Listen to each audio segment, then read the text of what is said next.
Doctor, a lot of the conditions and things we've been talking about, in just a few minutes, you refer back to the thyroid, it seems like quite a bit. Why is that? Why is that so important? You know, the thyroid happens to be the gas pedal in your body. When your body decides to do something, the thyroid says, hey, let's put the metal to the pedal and we're going to go down, and then the adrenal gland kicks in and releases fuel.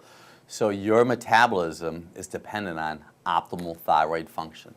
Your thyroid gland is located like 2 finger breadths below your voice box. If you can feel like an enlargement here, it'd probably be wise, if you have difficulty in swallowing, to have your healthcare provider assess you. Common body signals, so these are really important for subpar thyroid function. And by the way, 1/3 of the world, statistically, according to WHO, World Health Organization, have low thyroid or subpar thyroid function. Cold hands, cold feet, very common. Depression, because there's an important protein for thyroid called L-tyrosine. L-tyrosine and iodine make thyroid hormone.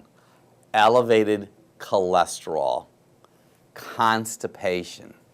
We have an epidemic today of people who have thin hair, especially females. It's like $1 billion industry now. Low thyroid gland. Waking up in the morning with a headache that goes away as the day goes on. Subpar thyroid. Can't lose weight. You've been trying and trying. Subpar thyroid. I'm going to go back to these cold hands again. Very common body signal in our practice. If someone's been diagnosed with a condition called Raynaud's, Raynaud's is really, from our observation, subpar thyroid function.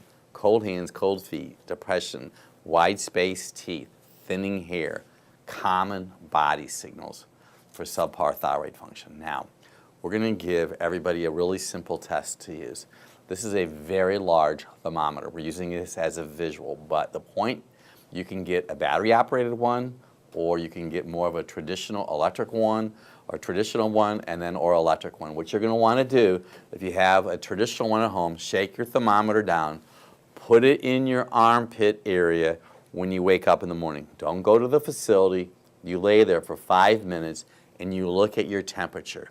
It should be 97.8 or above. If it's 97.8 or below, and you have those body signals, cold hands and cold feet, I would encourage you to have a blood test done for your thyroid gland. Now, this is very important information for everybody right now.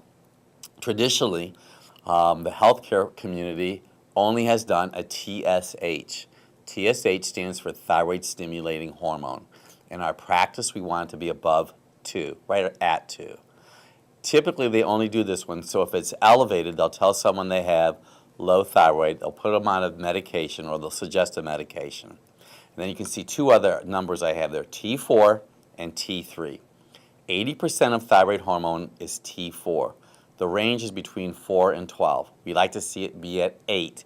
If it's less than 8, you may need some iodine, and you may need some L-tyrosine. Obviously, you always want to talk to a healthcare provider in regard to that. But the one that a lot of people miss is T3. So 80% of thyroid hormone is T4. It's 20% effective. But 20% of thyroid hormone is T3, and it's 80% effective. We see a large number of people who have normal T4, which is on here, but a low T3. Let's say down in the 90 range or so. That individual has stress. Stress will lower T3. T3 is the active thyroid hormone, and that's an area that you want to elevate. Stress, I got to tell you a story. We had an individual that we are helping her thyroid tremendously, and she came in one day, she was so angry at me. And I looked at her and I'm like, what's going on? She said, well, my thyroid is not working. It was working here, here, here, and it stopped working. What did you do? So I went back and I looked at her thyroid test, and for 2 years she was doing good, and all of a sudden it did drop.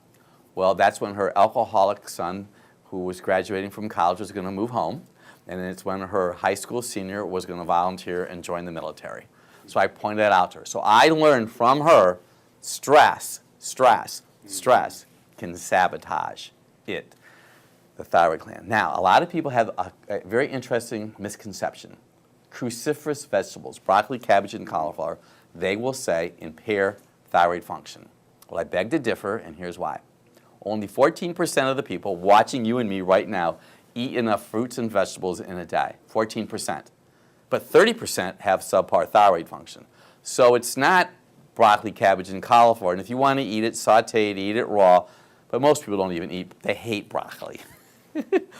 It's the iodine, or it's the bromine, fluorine, and chlorine from the shower, compromises thyroid function. But I'm going to tell you, two big culprits. It's soy. Soy will impair thyroid function. It has estrogen in it.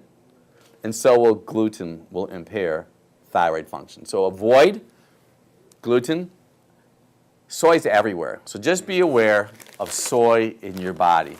Cold hands, cold feet, wide spaced teeth, thinning hair, very common body signals. If you have those body signals, you want to make sure that you address that, because if you have subpar thyroid, you're going to have constipation issues. If people have constipation issues, have liver issues. If people have liver issues, have other issues. So we look at it the whole package. That was a real important nugget. The thyroid is the key.